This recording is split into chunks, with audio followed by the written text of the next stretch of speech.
Derek Chauvin was stabbed 22 times in prison by a federal inmate who says he attacked him on Black Friday as a symbolic connection to BLM. This guy is the guy that stabbed him is a former Mexican Mafia member. By the way, they can be pretty racist, so I'm not buying this crap. Also, he's a former FBI informant. I'll get into that. And what the hell was Chauvin doing in general population inside of a prison, one of the most famous, if you will, prisoners in the entire United States, supposedly killed George Floyd, and he's in general population? We got to talk about this, all of that and more on this edition of the Carl Jackson Show podcast. Please stay tuned, por favor. Before we get into the podcast, I want to remind you to please support my sponsor, Mike Lindell, MyPillow.com. Right now, there are great deals available. I believe it's buy one, get one free, if I'm not mistaken. Still, the MyPillow 2.0 Giza Dream Sheets are 50% off. All you have to do is go to MyPillow.com, click on the radio podcast square,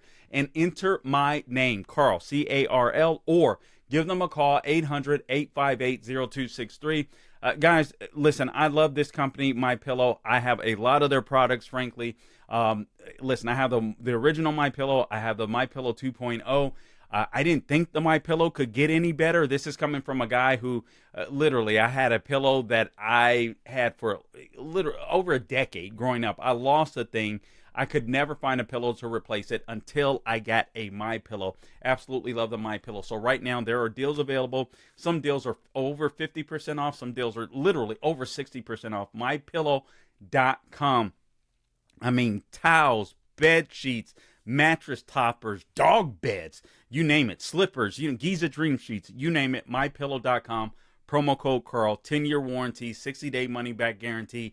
Christmas is getting really, really close. Get a good deal, MyPillow.com. Okay, let's get to this issue with Derek Chauvin being stabbed. Now, guys, we're recording this a little late. Unfortunately, Gabe suffered some loss. I don't think he would mind me saying that, since I've already just said it here. Gabe suffered some loss, and so it was only fair for him to be able to take a little time off. So we're coming to you a little later in the week, but this is something that I wanted to make sure that I spoke about, even though it's somewhat old news. But I just want to share my thoughts on this thing and just bring some clarity to this, because a lot of this doesn't make sense to me. Now, I've heard of, what is it, Sarbanes-Oxley or whatever? Usually it's the simplest explanation, stupid. And so when you hear this case of Derek Chauvin, listen, Derek Chauvin being in prison, anyone or a lot of these guys are going to want to kill him for prison cred, for street cred, for especially if there's lifers in there that have nothing else to lose. So that is typically the simplest explanation. I'm not a conspiracy theorist, so typically I would go with that. But this is just a little weird. A former FBI informant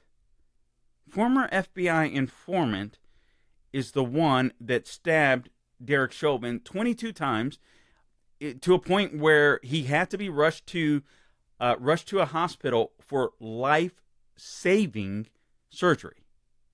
So it was pretty intense. 22 times. I mean, I'd imagine. I don't know this, but I'd imagine the blade wasn't as long as it could have been. It was some type of improvised or makeshift blade, because 22 times. Oh my goodness! And obviously, I don't know where the stabs happened. But again, let me just give you the summary. Hat tip from the New York Post: the man who stabbed ex-Minneapolis police officer Derek Chauvin in prison purposefully attacked on Black Friday as a symbolic connection to Black Lives Matter, to the Black Lives Matter movement. This, according to investigators. I'll tell you in a sec why I don't necessarily buy into that, and frankly, why I'd say that if I were in prison and I wanted the street cred, but at the same time, perhaps I didn't want to spend. Now, again, I don't know if this guy is a lifer or not, frankly, but I'm going to say that if I want to kill the guy, but at the same token, I know that the justice system is turning a bit woke, right? Also, I supported Black Lives Matter, and I'm going to kill, and I killed this guy in the name of George Floyd, with all of these woke people on the court, attorneys, judges, etc. Maybe they would show him a bit of mercy. I don't know, but we live in a crazy world now. This guy's name is John Terzak, I believe is how it's pronounced. I'm assuming that the C in it is silent. His last name is spelled Turschak.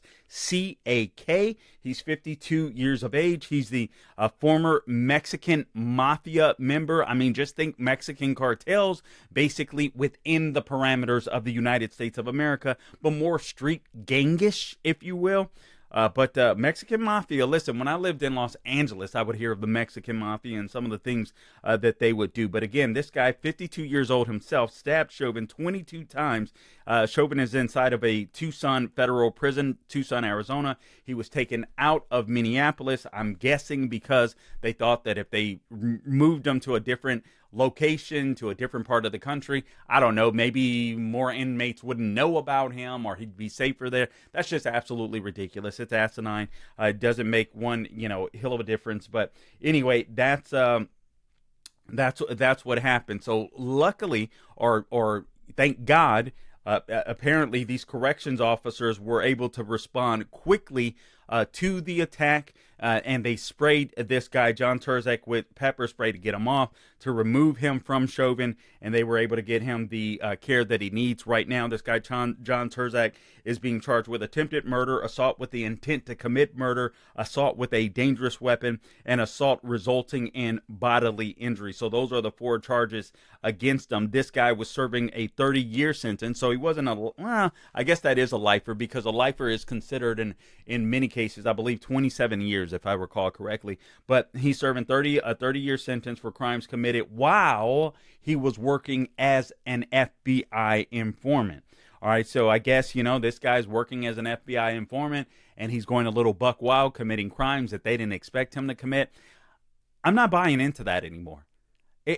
Listen, the things that we're finding out now about the FBI, I just don't know. Now, I realize this apparently was before 9/11, so maybe the FBI was still on the up and up at that point in time. But I got to tell you, I'm just not so sure.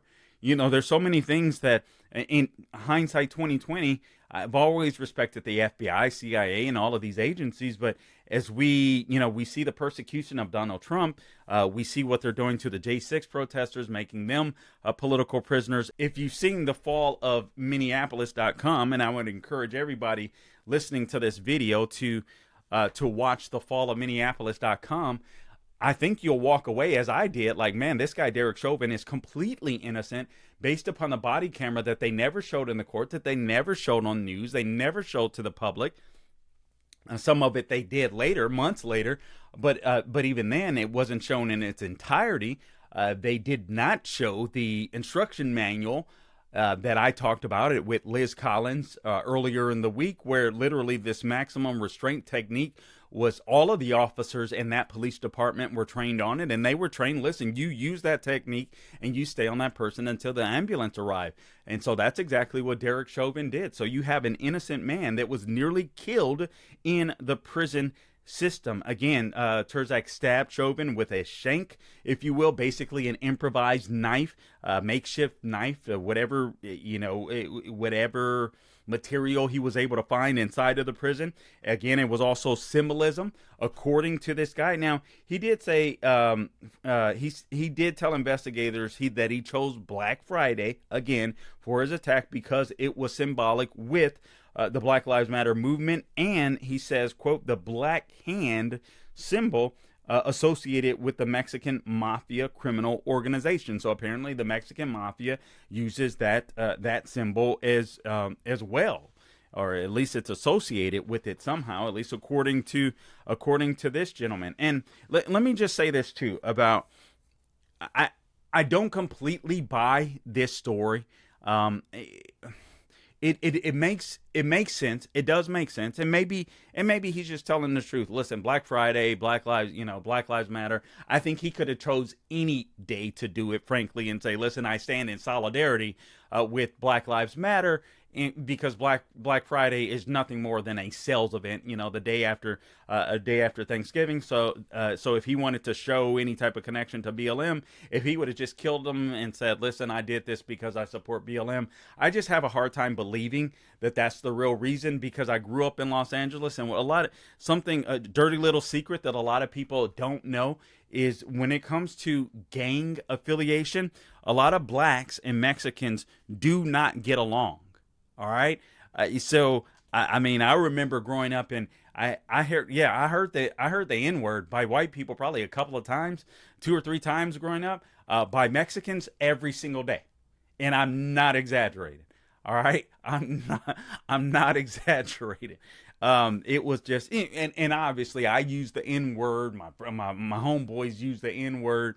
But there were always some essays, if you will, and they would throw that and call you a black bug. But anyway, the term that was used that I was told was a black bug. We would be called that. And when I say we, myself, my friends, and I actually had a lot of Mexican friends, had a lot of black friends growing up, because that's pretty much all that was there. But I'm telling you, when it came to gangsters, they were not afraid to use that N-word like they were straight up in the KKK. Now, the attack took place inside of the facility's library. And then again, as I told you, officers used pepper spray to get this guy Turzak off of him. It happened around 12:30 p.m. So that would be around lunchtime.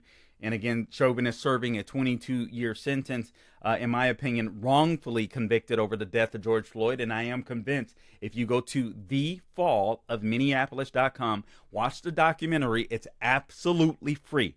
I am absolutely convinced everything that you thought you knew about this case, you would be like, oh my God, this guy was set up. He was framed. I believe that. Now, Turzak, this is a guy that tried to kill Derek Chauvin, waived his Miranda rights for his interview with the FBI, and he denied trying to kill Chauvin. And of course, he would have to say that to plead guilty in order to have a trial. Now, again, Chauvin was housed in a standard housing unit with a central common area.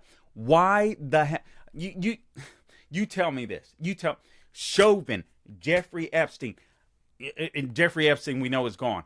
Why would you have these guys around any other prisoners, knowing their high-profile cases? And I understand some people were saying, well, that they're short-staffed at that particular prison, and in Arizona prisons, apparently, I mean, they're short-staffed. But from what I understand, in that prison alone, there's been some murders that have taken place recently within that prison, so it doesn't sound like it's the safest prison. So based upon that alone, why would you have that guy anywhere near general population? He should be isolated somewhere. Also, he's in medium security. I mean, I don't know if he was maximum or medium. I believe it was medium security. This guy should be in minimal security. It's just crazy. None of this stuff makes sense unless they're completely incompetent. But you would have a guy with this high profile. He should be isolated. He should be separate in whatever way they can. All right, so that's crazy. The fact that he was in general population makes no sense. There's been no criminal or lawyer listed for this guy that tried to kill him, Turzak. So apparently he's going to try to defend himself with this case. Now listen to some of this history with the FBI. So Turzak was convicted in '97 for crimes he committed while working as an FBI informant against the Mexican Mafia. Now, I have a question here, but first let me finish sharing this information. According to the New York Post, his work resulted in getting an indictment against 40 alleged mafia members and associates, this according to a 2001 report by the LA Times. Now, I got to tell you, I'm thankful that George Chauvin is alive after being stabbed 22 times. I've been praying for his safety. I've been praying that this guy would be released because I wholeheartedly believe he is completely innocent. And again, I'm convinced that you'll believe the same once you watch thefallofminneapolis.com, and you will see that many of these leaders in the Minneapolis area totally set this guy up. And not only that, did you know the FBI? The FBI went inside of this prison, after this attack happened. Why was the FBI sent there? All right. I understand that it's a federal prison. I get it. I get it. But everything we know about the FBI has just been absolutely disgusting and despicable. So sadly, man, I just don't trust the FBI. All right. So this guy, again, this guy Terzak, his work resulted in getting an indictment against 40 alleged mafia members. So I am surprised that Chauvin is alive. Are you guys thinking what I'm thinking? He got 40 mafia members and their associates basically locked up, indicted, and presumably locked up. Aren't you surprised that he's alive? Is he getting protection in prison? I don't. This stuff just does not complete, unless it's just complete incompetence. But maybe on this end, complete competence. You see what I'm saying? This stuff just doesn't make sense to me. So here's how Terzak's time as an informant looked. All right, so during his time as an informant, he dealt drugs, he extorted money, and he authorized assaults, people getting beat up. I'm assuming it goes further than that. All right, so he was dropped as an informant and charged with racketeering and conspiring to kill a rival gang member. So let me ask you this question. The FBI recruited him as an informant. He was with the Mexican Mafia. They didn't know he was doing this stuff? You see what I'm saying? This doesn't make sense. I mean, I don't know who to trust here. There's a serious problem with the FBI's informant system. I understand that if you listen, there's no doubt about it. Okay, all right. So let's use common sense. When the FBI is searching for an informant, obviously you want someone on the inside. I completely get that, or someone that can somehow infiltrate the inside of a criminal organization. I get that. But if you've recruited that person, and I'm assuming they recruited this person, and this person had already done dirt, John Terzak. I'm assuming that he had already done dirt, and perhaps to avoid a sentence, they recruited him. That would be my presumption. So it makes no sense to me that they wouldn't know that he had done this type of stuff. Now, at the time, listen to this. Terzak claimed that he told the FBI about his methods, and he was allegedly told, do what you have to do.